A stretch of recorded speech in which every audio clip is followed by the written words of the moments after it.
শুভ সকাল বন্ধুরা।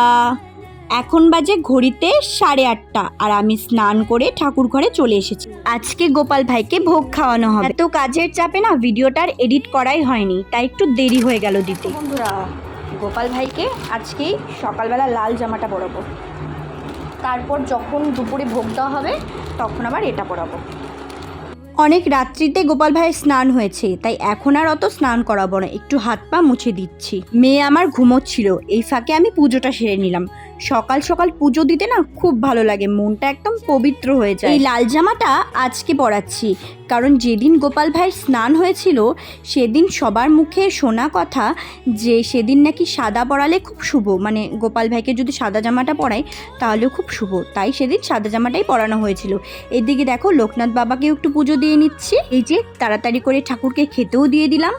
এবার দেখো সোজা চলে আসলাম রান্নাঘরে, কারণ যেহেতু আমার বর খেয়ে যাবে, বাচ্চারাও খাবে, তাই রান্নাঘরেই ঢুকে পড়লাম। আর দিদিভাই গেছে ওপরে, দিদিভাই আবার একটু পুজো দিতে গেল। বললাম মাম্মা এগুলো সুন্দর করে তুলে রাখো, কিছু ফেললে তারপর গুছিয়ে রাখতে হয়।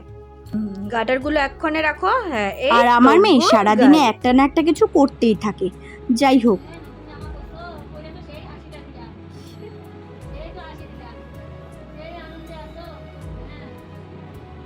দেখো তো গোপাল ভাইকে কি মিষ্টি লাগছে, এই জামাটা পরে যেন মনে হচ্ছে আরো ভালো লাগছে।